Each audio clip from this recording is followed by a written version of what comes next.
এবার নাকি যারা বিদেশে তারাও ভোট দিতে পারবো। তাই নাকি? বিদেশে বসে দেশের ভোট কেমনে দিবে? এইটাও সম্ভব। শোনেন শোনেন প্রবাসীগণ, শোনেন দিয়া মন, পোস্টাল ভোটের কথায় এখন করিব বর্ণন। দেশের বাইরে থাকেন যারা, সম্পদ দেশে আনেন তারা, ভোটটা দিবেন পোস্টাল অ্যাপে, কেমনে দেখি চলে, হাই হাই কেমনে দেখি চলে। ও বাউল ভাই, আমার ছেলে তো দেশের বাইরে থাকে, সে ভোট দিতে পারবে? প্রবাসেতে থাকেন যারা, কন্যা পুত্র স্বজন, ভোটটা সহজ করার জন্যই এত আয়োজন।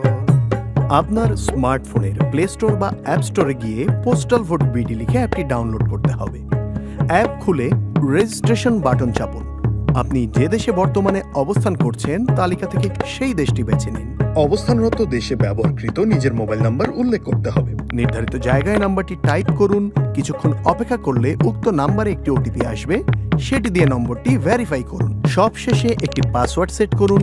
এভাবেই আপনার অ্যাকাউন্ট তৈরি হয়ে যাবে। অ্যাকাউন্টে হয়ে গেছে, কাজ তো শেষে নয়, ভোটটা দেওয়ার আগে করুন যাচাই পরিচয়, হাই হাই যাচাই পরিচয়। অ্যাপের লগইন অপশনে মোবাইল নম্বর সেট করে পাসওয়ার্ড দিন। এনআইডি কার্ডের সামনের অংশের পরিষ্কার ছবি তুলুন।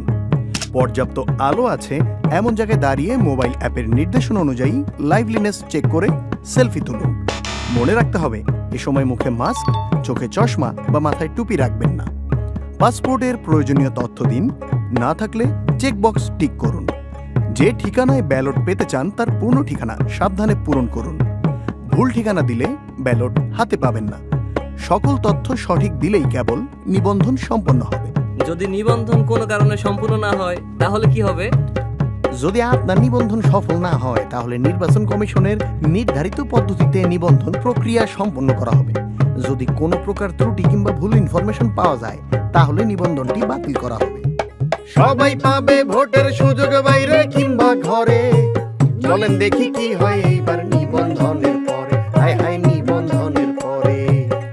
নির্বাচন কমিশন থেকে বাংলাদেশ ডাক বিভাগের মাধ্যমে আপনার ঠিকানায় একটি পোস্টাল প্যাকেট আসবে। প্যাকেটের ভেতরে থাকবে একটি বড় সাদা খাম, রিটার্নিং অফিসারের ঠিকানা লেখা বড় হলুদ খাম, ব্যালট পেপারের ছোট সাদা খাম, আপনার মূল ব্যালট পেপার। মূল ব্যালট পেপারে শুধু প্রতীক থাকবে, প্রার্থীর ছবি থাকবে না। আরও থাকবে একটি নির্দেশিকা, যার পেছনে থাকবে ঘোষণাপত্র। আরো শোনেন প্রবাসীরা, শোনেন দিয়া মন, ভোটের আগে লাগবে অ্যাপে ভেরিফিকেশন। ব্যালট পাওয়ার পর আবার অ্যাপে লগ ইন করুন। পুনরায় লাইভলিনেস চেক দিয়ে নিজের পরিচয় নিশ্চিত করুন। নির্দেশনা অনুযায়ী রিটার্ন খামের কিউআর কোড স্ক্যান করে ব্যালট প্রাপ্তি নিশ্চিত করুন। নির্বাচন কমিশন থেকে প্রতীক বরাদ্দ হলে অ্যাপে আপনার আসনের প্রার্থীদের প্রতীক দেখে নিন।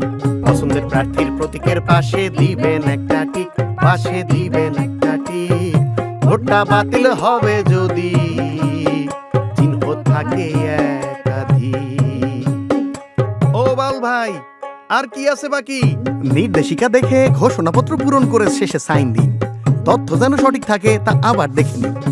ব্যালট পেপারে টিক অথবা ক্রস চিহ্ন দেওয়ার পর ব্যালট পেপারটি সাদা ছোট ব্যালট খামে ভরে বন্ধ করে দিন।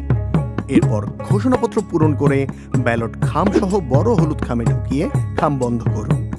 যত দ্রুত সম্ভব নিকটস্থ পোস্ট অফিস অথবা পোস্ট বক্সে জমা দিন। শোনেন শোনেন প্রবাসীরা, সকল কথা শেষে আপনার ভোটে জিতবে দেশ, থাকবো মিলে মিশে। এইবার কিন্তু ভোট দিতে পারবা বাবা। নির্বাচনে নির্বাচনীটা কেমন প্রহসন, ত্রয়োদশ নির্বাচনে এইসব সুযোগ নাই। দেশের বাইরে থাইকা আমরা দেশের জন্য লড়াই করি, আমার ভোটটাও এইবার তোমরা গুইনা রাইখো ভাই, তোমরা গুইনা রাইখো ভাই। ব্যবহার করুন অফিসিয়াল লিংক অথবা অ্যাপ। কোড অথবা পাসওয়ার্ড কারোর সাথে শেয়ার করবেন না। ব্যালট পেপারে একটিমাত্র টিক বা ক্রস চিহ্ন দিতে হবে। আপনার ভোটের গোপনীয়তা বজায় রাখুন, কারোর সাথে শেয়ার করবেন না। মনে রাখবেন, ভোটের গোপনীয়তা ভঙ্গে আইনানুগ ব্যবস্থা সহ এনআইডি ব্লক করা হতে পারে।